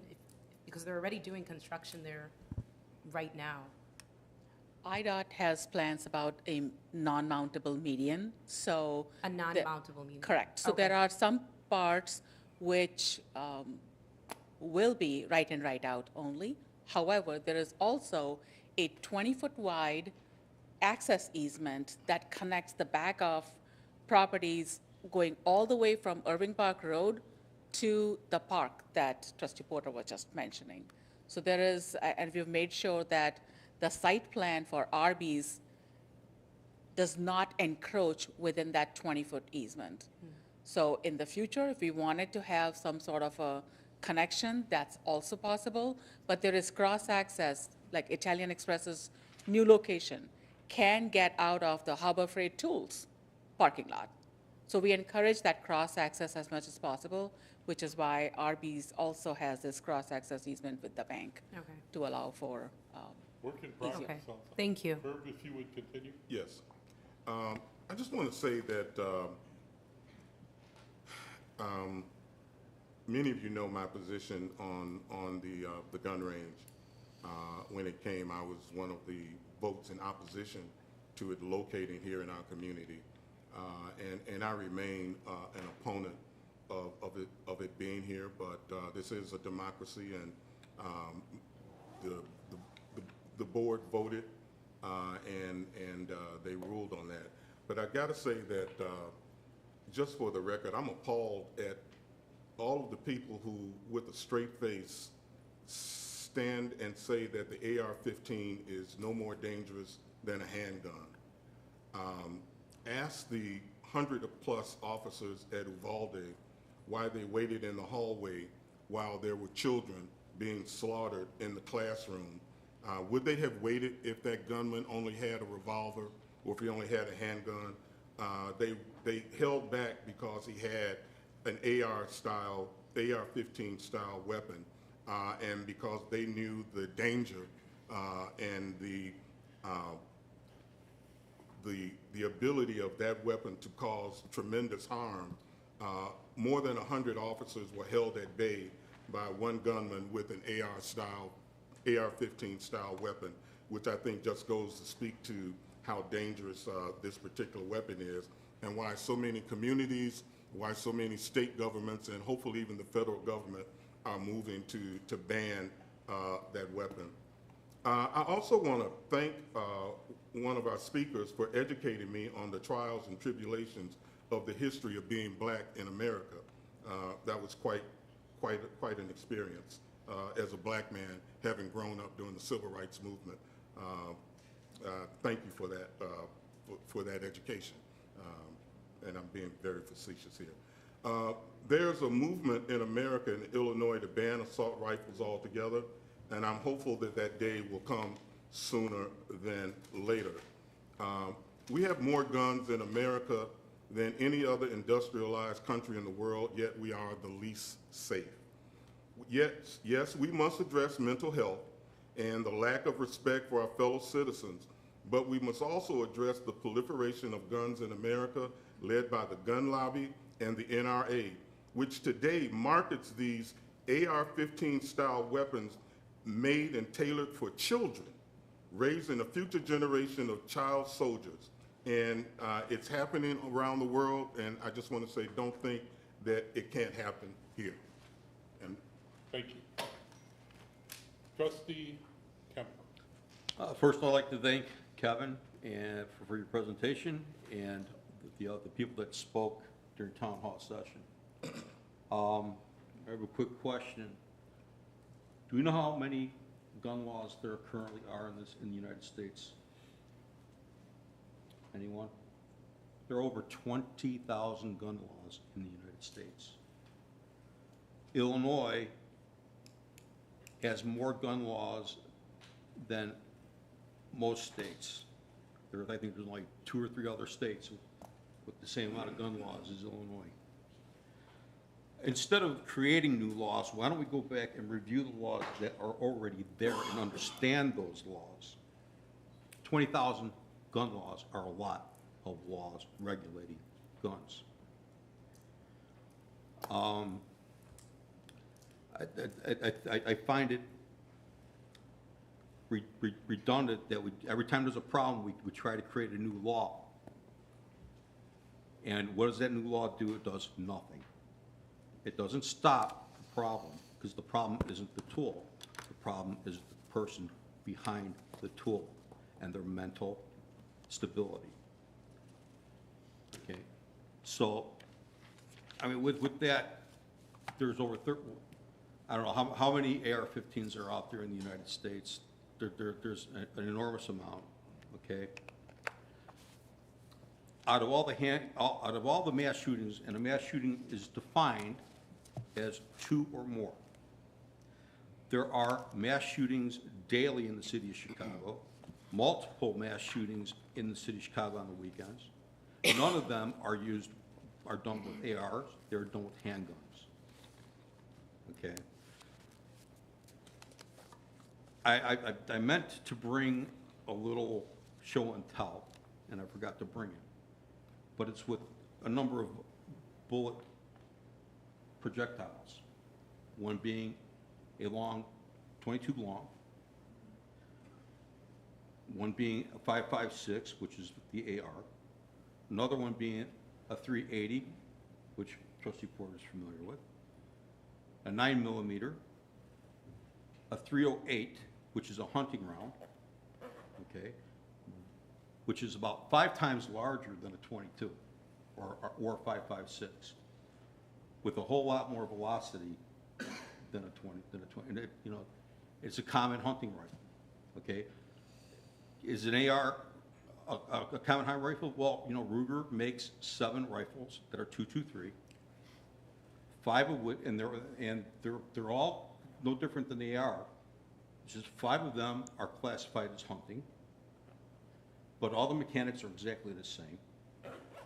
2 are classified as sport rifles. That's the proper name for them, sport rifles. And because of how they look, not because of how they function, but because of how they look, we want to, some people on this board want to ban the sale of these guns. Okay? So you take away the 2 that are scary looking, you still have 5 that are rated as hunting, same caliber. So yes, an AR, basically an AR is a small game rifle. Okay, I'm not going to hunt deer with an AR. It's not big enough. I'm going to use my 308. Okay, or my 30-30. Okay, unfortunately, 30-30 rounds are hard to find right now. Okay. So the next board meeting, I'll bring those are, so you can see the size of the projectiles. I would much rather get shot with a 5.56 than shot with a 45. 45 is large. And our military, we use the 5.56. A lot of our enemies use the 7.62, which is the same thing as the 308. Okay? Those were designed for killing.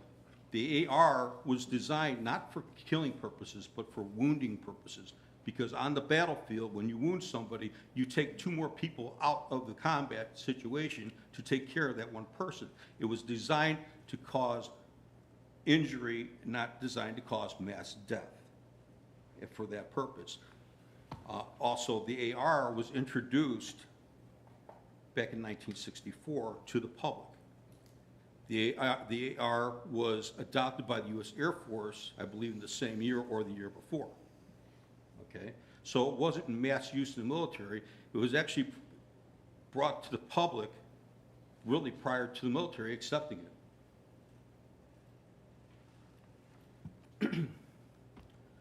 With the 330 million people in this country, what, about 160 million own guns in this country? Most of us own more than 3 guns. Okay. As far as ARs, up to 60 million in this country. And out of those 60 million, 99.999999996 are law-abiding. So out of the 0.00004 or 0.00004 that have used these guns in mass shootings, you want to punish the 99.9999996.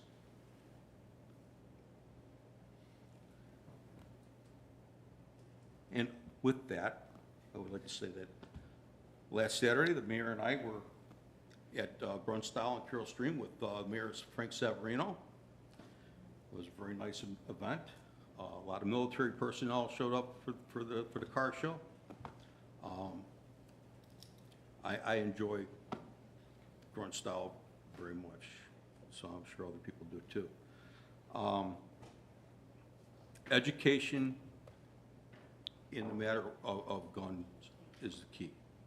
Education is the key. One more thing I want to say about that. You want to use terms like assault rifle, weapons of war. All weapons are weapons of war. Assault rifles is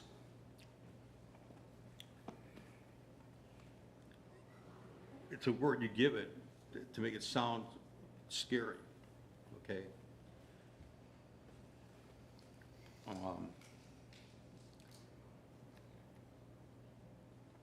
What's the word I'm looking for? It's a stereotype. You're stereotyping a tool to make it sound scarier than what it is. What's the difference between stereotyping a tool when there's other tools like it that can do the same thing? And again, most mass shootings are done with handguns and not with rifles of any kind. There are other rifles that have done more mass shootings than the ARs or AR-style rifles. So I don't like that the left likes to control the narrative of speech by calling something that it's not. It's not an assault rifle. My AR-15, I did not buy it to go do an assault. I bought it for sporting, I bought it for hunting, and I bought it for defense.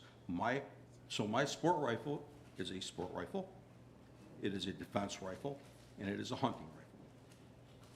So let's use the proper language, not something that it's not. Thank you, trustee. Thank you.